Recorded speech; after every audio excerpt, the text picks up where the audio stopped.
உலகெங்கிலும் இருக்கக்கூடிய நம்முடைய நேயர்களுக்கு இனிய காலை வணக்கம். சுக்கிர பயிற்சி, சுக்கிரனை போன்ற வாழ்வு, அவனுக்கு என்ன சுக்கிர யோகம் அடிக்கிறது அப்படின்னு எல்லாரும் கேள்விப்பட்டிருப்பீங்களே. அதுபோல் சுக்கிரன் 12 ராசிக்காரர்களுக்கு எப்படி நன்மை தரப்போகிறார் என்பதை பார்க்குறதுக்கு முன்னால் சுக்கிரனை பற்றி ஒரு சில விஷயங்களை நாம் தெரிஞ்சுக்கலாம். பொதுவாக சுக்கிரன் அப்படின்னாலே சுகபோகமான வாழ்க்கை, நல்ல ஆடை ஆபரண சேர்க்கை, நல்ல வீடு வண்டி வாகனம், சொத்து சுகம், நல்ல ஐஸ்வர்யமான வாழ்க்கை, இதுக்கெல்லாம் சுக்கிரன் நமக்கு சப்போர்ட் பண்ணணும். சுக்கிரன் தான் மனைவியை குறிக்கக்கூடியது, சுக்கிரன் தான் வீடை குறிக்கக்கூடியது. ஒரு நல்ல சுகமான இயற்கை இருக்கு அப்படின்னா சுகம், அந்த சுகத்தை அனுபவித்தல். நல்ல குஷனில் நல்ல இருக்கிறோம், ஒரு நல்ல ட்ரெஸ் பண்ணிகிட்டு இருக்கோம், டிப்டாப்பாக இருக்கோம், தலையை நல்லா அழகாக வச்சுக்கிறோம், அழகாக வைத்து கொள்ளுதல், தன்னை அழகுபடுத்துதல், ஒழுங்குபடுத்துதல், இதெல்லாம் சுக்கிரனுடைய விஷயம். அதே போல் ஒரு பெண்ணை பார்த்த உடனே ஒரு மோகம், ஒரு காதல், ஒரு காமம், ஒரு வசீகரம், ஒரு பொருளை பார்த்தால் ஈர்த்தல், ஈர்த்து கொள்ளுதல், எல்லோரோடையும் இணங்கி போகுதல், ஒத்து போகுதல். இப்படிப்பட்ட இந்த சுக்கிரன் உங்களுக்கு ஒரு யோகத்தை கொடுப்பாரா? கொடுப்பார். ஏனென்றால் சுக்கிரன் உச்சமடைகிற வீட்டிற்கு வந்திருக்கிறார். அதனால உறவில் திருமணமானவர்கள், நல்லா வாழ்ந்தவங்க குடும்பம் அப்படின்னு இருக்கு. இந்த சுக்கிரன் தான் சந்திரனை போல் செயல்படுவார். சுக்கிரன் உங்கள் ஜாதகத்தில் எந்த வீட்டில் இருக்காரோ அங்கே குலதெய்வம் சம்பந்தப்பட்ட பிரச்சனை இருக்கும், குலதெய்வத்திற்கு ப்ராப்ளம் இருக்கும், குலதெய்வம் பிடிமன் எடுத்த இருக்கும். மொத்தத்தில் சுக்கிரன் என்பவன் வாழ்வில் சுகத்தை தரப்போறான். வாருங்கள் 12 ராசிக்கு பார்ப்போம். மீன ராசிக்கு அன்பர்களுக்கு உங்கள் ராசியிலேயே சுக்கிர பகவான் பயிற்சி ஆகியிருக்கார். அப்போ சுக்கிரன் உங்கள் வீட்டுக்கு வருகை தருகிறார். அப்போ ஒரு ராசி சுகத்தன்மை அடைய போகிறது, ஒரு ராசி மேன்மை அடைய போகிறது, ஒரு ராசி உல்லாசத்தை அடையும். அந்த ராசிக்கு தொடர்புடைய 12 பாவ காரகத்துவம் கிரக காரகத்துவங்களுக்கும் நன்மை. அப்போ மீனத்தில் சுக்கிரன் இருக்கிற பொழுது எப்படிப்பட்ட நிலை இருப்பார்கள்? அழகாக இருப்பார்கள், ஒரு திருமணத்தை தலைமை தாங்கி நடத்தக்கூடிய நிலையில் இருப்பார்கள். அதே போல் மீன ராசிக்கு பொறுத்தளவில் ஆடை ஆபரணம் ஐஸ்வர்யங்கள் எல்லாம் கிடைக்க ஆரம்பித்துவிடும். மொத்தத்தில் ஒரு சுகவாசியாகவும் இருப்பார்கள். நல்ல கவர்ச்சியாக, இனிமையாக, ஒரு குளுமையோடு, ஒரு அனுசரணையோடு, எல்லாரையும் ஆதரித்து போகக்கூடிய குணங்கள் எல்லாம் இந்த 30 நாட்களுக்குள்ளே வந்துடும். அதே போல் உங்களுடைய அத்தைக்கு நல்ல மாற்றங்களும் நல்ல அறிவார்ந்த சிந்தனைகளும் உங்களுக்கு இந்த மாதம் முழுவதும் கிடைக்கும். அதே போல் அரசியல் அரசாங்கத்தில் ஈடுபாடும் ஐஸ்வர்யமும் கிடைக்கும். கடின உழைப்பும் உண்டாகுவதற்குரிய வாய்ப்புகள் உண்டு.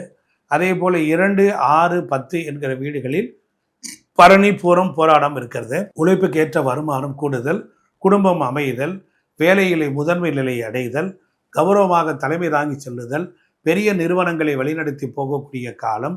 அத்தகைய ஐஸ்வர்யங்களும் உங்களுடைய பேச்சும் நடவடிக்கைகளும் பாவனைகளையும் உங்களுடைய திறமைகளின் வாயிலாக நீங்கள் உங்கள் பெரிய பெரிய பிராபலங்களிலிருந்து நீங்கள் உங்களை காத்துக்கொள்வீர்கள். அதுபோல் ஆடு மாடுகளை வளர்த்தல் அது உண்டாகும். அப்போ காலபுருஷத்துக்கு 2ஆம் இடம் 7ஆம் இடம், அது உங்களுக்கு 3, 8ஆம் வருவதனால குடும்பத்தில் கொஞ்சம் மகிழ்ச்சி குறைவும் ஏற்படும். கணவன் மனைவி இடத்துல கசப்புகளும் வரும்.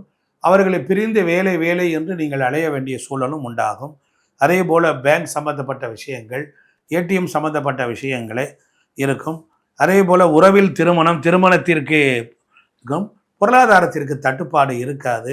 ஆனந்தமாக ஐஸ்வர்யமாக வாழ்வீர்கள். சுகபோகமாக உல்லாசமாக இருக்கக்கூடிய காலமாக அமையும். அதுபோல் நண்பர்களுடன் குதூகோலம், தொழில் சார்ந்து ஒரு வெளிநாடு சென்று போய் வரக்கூடிய ஒரு யோகம் அமையும். தொழில் துறையில் ஒரு நிறுவனத்தில் வெளிநாட்டில் ஒரு டூர் போட்டிருக்காங்க அப்படின்னா அது மூலியமாக உலகத்தில் நல்ல அழகான இடங்களுக்கெல்லாம் சென்று போய் வருவதல், அதுபோல் விசேஷமான உணவுகளை உண்ணுதல், நிறைய காதல் உணர்வுகள் கைகூடும், பெண்கள் மீது மோகம் உண்டாகும், மனைவிக்கு பிடித்தமான பொருட்கள் ஆடை ஆபரண பொருட்களை எல்லாம் வாங்கி கொடுத்து அவர்களை சந்தோஷத்தில் ஆட்படுத்துவீர்கள். அதே போல் உங்களுக்கு பொறுத்தவரை சக தொழிலாளர்களோடு உங்களுக்கு மகிழ்ச்சியும் ஆனந்தமும் உண்டாகும். பெண் நண்பர்களோடு நல்ல சிநேகமும் உண்டாகும். இரக்க சிந்தனையோடு மற்றவர்களுக்கும் உதவுவீர்கள்.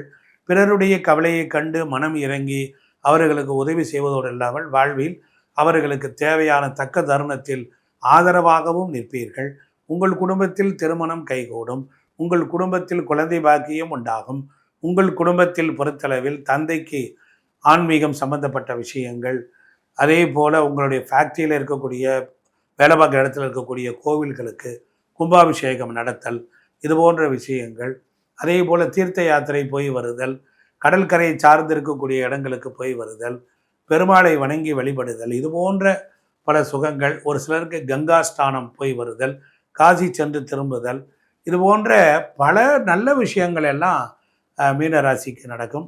மீனராசிக்கு பொறுத்தளவில் கடன்கள் நீங்கும், நோய்கள், யூரினரில் இருந்த ப்ராப்ளங்கள், அதே போல் முதுகு தண்டுவடம், இடுப்பு சம்பந்தப்பட்ட பிரச்சனைகள், செரிமான தொந்தரவுகள் இதெல்லாம் நீங்கும்.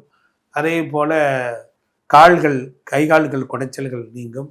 அதே போல் உங்களுக்கு 8ஆம் இடம் துளாராசியாக இருப்பதினால இப்போ ஏற்கனவே இருந்த உங்களுக்கு வயிறு சம்பந்தப்பட்ட, ஹிரண்யா சம்பந்தப்பட்ட கோளாறுகள் இவைகள் எல்லாம் நீங்கி இந்த சுக்கிரனுடைய அருளினால் நல்ல முன்னேற்றங்கள்லாம் உண்டாகும்.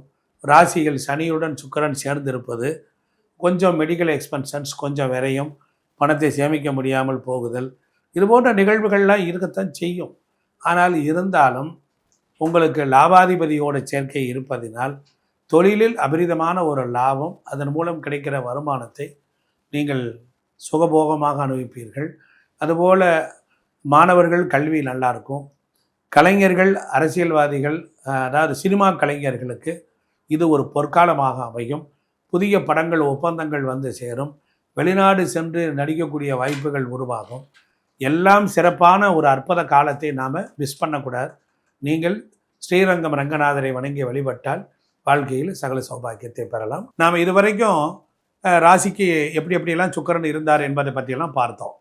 இப்போ நாம் இந்த சுக்கிரன் ஆக்டிவேட் பண்ணோன்னா முதல்ல மனைவியை திட்டக்கூடாது, ஊரை திட்டக்கூடாது, குடியிருக்கிற வீட்டை திட்டக்கூடாது, பெண் பிள்ளைகளை திட்டக்கூடாது, அன்னத்தை திட்டக்கூடாது, சாப்பிட்ற தட்டை நல்லா ஆடாமல் பார்த்துக்கணும், கிழிஞ்ச துணிகளை அணியக்கூடாது, உடம்பில் துர்வாடை அடிக்கக்கூடாது, உடம்பில் சுருக்கமான ஆடைகளை போடக்கூடாது. புரியுதுங்களா? அதே போல் தொலை என்ற ஆடைகளை போடக்கூடாது. நார்மல் ஃபிட்டாக இருக்கணும்.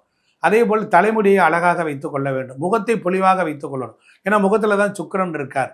அதே போல் நீங்கள் ஒப்பனை அழகாக இருக்க வேண்டும். இப்படியெல்லாம் இருக்கணும். அப்போ பாடி ஸ்ப்ரே அடித்து கொள்ளணும், வாசனை திரவியங்கள் பூசிக்கொள்ளணும். அதுபோல் உங்கள் வீட்டில் இருக்கக்கூடிய ஹால், சமையல் அறை கூடங்களை ரொம்ப பிரமாதமாக வச்சுக்கணும். அப்போ தான் சுக்கிரன் அங்கே தான் இருக்கிறார்.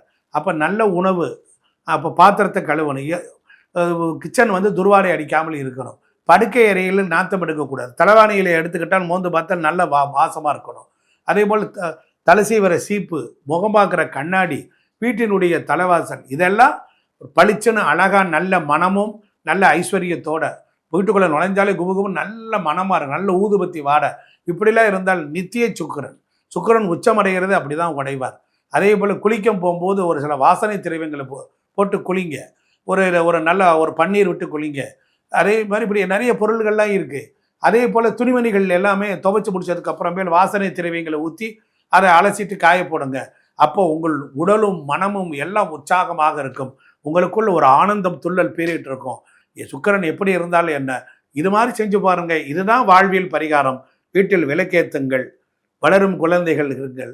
நம்மை சுற்றிலும் உள்ள நம்ம வீடு, நம்ம வாசல் புறம், கொல்லப்புறம், முன்புறம், பின்புறம் எல்லா இடங்களிலும் பரிசுத்தமாக இருந்தால் அஷ்டலட்சுமி கடாட்சம் உங்களுக்குள் இருக்கும்.